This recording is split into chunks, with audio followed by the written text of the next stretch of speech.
Hello people, welcome to the grammar series of my channel Befriend English. This is me Dr. Sunita teaching English through Hindi and our today's topic is phrases and clauses. Phrases and clauses. Friends कई बार students के लिए ये बहुत ज़्यादा confusing terms होते हैं, समझ में ही नहीं आता ये फ्रेज़ क्या होते हैं, क्लॉज क्या होते हैं, अच्छा इनमें डिफरेंस क्या होता है. It's too complicated for the student sometimes. जब मैं स्टूडेंट थी तो मेरे लिए भी था. तो आज का हमारा टॉपिक यहीं से शुरू करते हैं. फ्रेजेस एंड क्लॉजेस, इनमें डिफरेंस क्या होते हैं और एक्चुअली ये होते क्या हैं. सबसे पहले यही देखते हैं ये होते क्या हैं. फ्रेजेस से स्टार्ट करते हैं. What is a phrase? Phrase is a group of words. Group of words तो सेंटेंस भी होता है, यस. लेकिन phrase is a group of word but it is not a complete sentence. It is a part of a sentence only. ये इस sentence का एक part होता है and it doesn't give a complete idea. पूरा meaning, इसका भी कुछ मीनिंग होता है, कुछ मीनिंग होता है, but it doesn't give full complete meaning. कुछ एग्जांपल्स देख लेते हैं. और इसके अंदर ना, हाँ, सब्जेक्ट नहीं होता, इसमें वर्ब नहीं होता है. It is only the part of a sentence, not a sentence. कुछ examples. The boy on the bench. The boy on the bench. ये नाउन फ्रेज इसको बोल सकते हैं. फ्रेजेस कई तरह के होते हैं, जैसे noun phrase, verb phrase, adjective phrase, preposition phrase, adverbial phrase. तो ये जितने भी पार्ट्स ऑफ स्पीच होते हैं उन सब से related.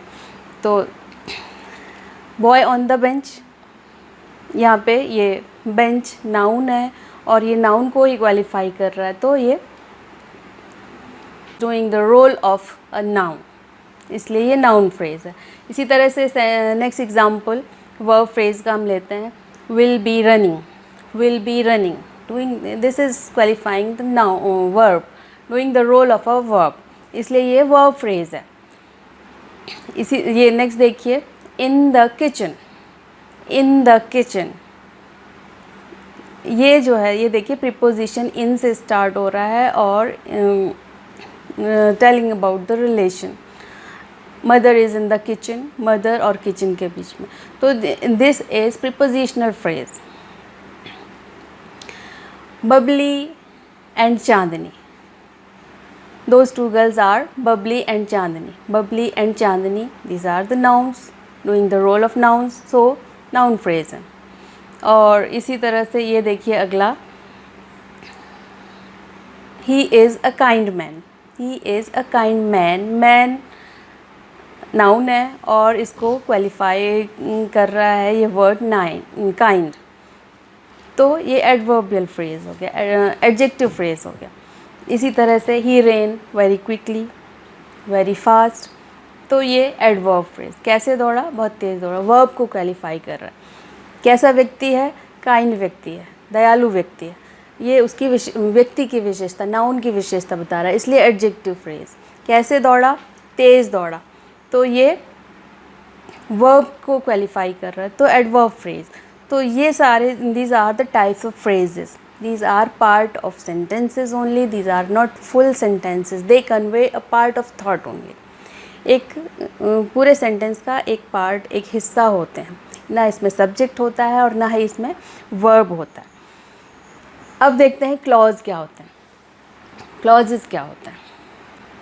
A clause is a group of words that has both a subject and a verb. ये आपके phrases, ये भी group of words होते हैं, sentence भी group of word होता है और clause also a group of words. लेकिन ये इसमें subject भी होता है, verb भी होता है. और clauses दो तरह की होती हैं, independent clause और dependent clause.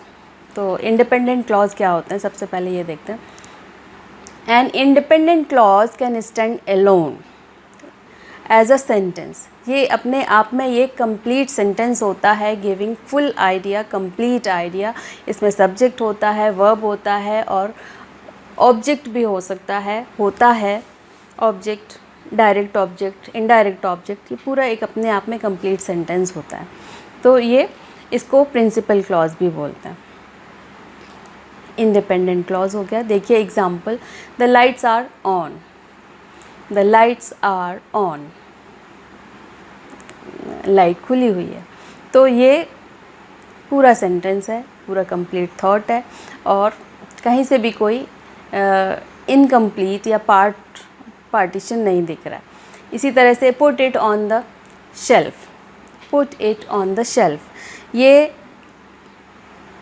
This is a kind of imperative sentence starting with verb, लेकिन इसका सब्जेक्ट यू इज़ अंडरस्टूड, जो कि छुपा हुआ होता है, यू इसका सब्जेक्ट होता है। तो इसमें सब्जेक्ट भी है, वर्ब भी है और ऑब्जेक्ट भी है। इधर भी देखिए the lights are on, subject and verb और कंप्लीट थॉट है।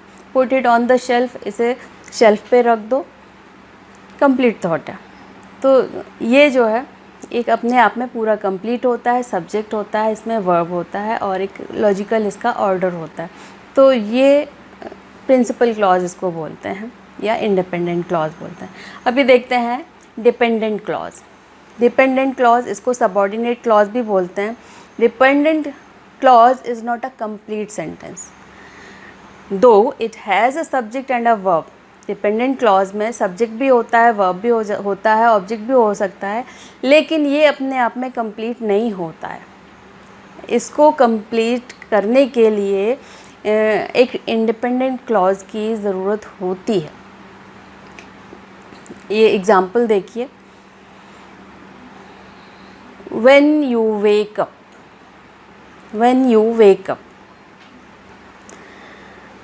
व्हेन यू वेक अप, जब तुम उठते हो, सब्जेक्ट है, वर्ब है, लेकिन जब तुम उठते हो इनकम्प्लीट है। जब उठते हो तो क्या, तो क्या मतलब क्या। व्हेन आई गेट होम, जब मैं घर पहुंचती हूँ, तो क्या, again incomplete. The same way because we were late for the party, because we were late for the party, तो क्या, अगेन इनकम्प्लीट। तो यहाँ पे एक और फ्रेज़ की, एक और क्लॉज की ज़रूरत हो रही है जो इस सेंटेंस को कंप्लीट करे। इसीलिए इसको सबऑर्डिनेट क्लॉज बोलते हैं या डिपेंडेंट क्लॉज बोलते हैं। इन सेंटेंसेस को कंप्लीट करें क्या। When you wake up it is already afternoon, जब तुम उठते हो तब तक दोपहर हो चुकी होती है। तो ये देखिए अब सेंटेंस कंप्लीट हुआ। व्हेन यू वेक अप, यहाँ पे भी सब्जेक्ट है, वर्ब है और इट इज़ ऑलरेडी आफ्टरनून, पहले से ही दोपहर हो चुकी है। ये अपने आप में ये इंडिपेंडेंट क्लॉज है जिसने इसको कंप्लीट किया। When I get home Vedant makes tea for me, when I get home Vedant makes tea for me, जब मैं घर पहुंचती हूँ तो वेदांत मेरे लिए चाय बनाता है। So nice of him. तो अब सेंटेंस कंप्लीट हुआ। When I get home incomplete लग रहा है। वेदांत मेक्स टी फॉर मी, ये अपने आप में ये इंडिपेंडेंट क्लॉज है और अपने आप में सेंटेंस कंप्लीट है। इसको ये सबऑर्डिनेट क्लॉज की ज़रूरत नहीं है, लेकिन सबऑर्डिनेट क्लॉज को इसकी ज़रूरत है अपना सेंटेंस कंप्लीट करने के लिए, अपना सेंस कंप्लीट करने के लिए। वेदांत मेक्स टी फॉर मी।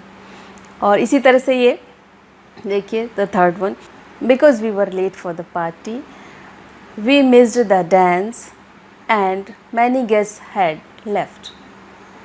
बहुत सारे गेस्ट चले जा चुके थे, हमने डांस भी मिस कर दिया क्योंकि हम लेट थे। तो अभी ये आप देख रहे हैं मैनी गेस्ट्स हैड लेफ्ट, ये भी अपने आप में कंप्लीट है क्लॉज, इंडिपेंडेंट क्लॉज है। वी मिस्ड द डांस, ये भी अपने आप में कंप्लीट है, ये भी क्या है, कंप्लीट थॉट है और इंडिपेंडेंट क्लॉज है। बिकॉज वी वर लेट, क्योंकि हम लेट थे, सब्जेक्ट भी है, वर्ब भी है, लेकिन ये इनकम्प्लीट है। तो इसको कंप्लीट करने के लिए हमें ये प्रिंसिपल क्लॉज की ज़रूरत हो रही है, दैट्स वाई। तो आई होप आपको ये समझ में आ गए होंगे differences between phrases and clauses. Phrase group of words होते हैं, लेकिन these phrases are only the part of sentence, not complete sentence. और clauses they may be a full sentence, इसके अंदर सब्जेक्ट होता है, वर्ब होता है और ये अपने आप में कंप्लीट सेंटेंस भी होता है, हो सकता है, जो इंडिपेंडेंट क्लॉज होता है, डिपेंडेंट क्लॉज को ज़रूर इंडिपेंडेंट क्लॉज की ज़रूरत होती है कंप्लीशन के लिए. So that's it for today friends. Thank you. Take care. Bye bye. Don't forget to like, share and subscribe.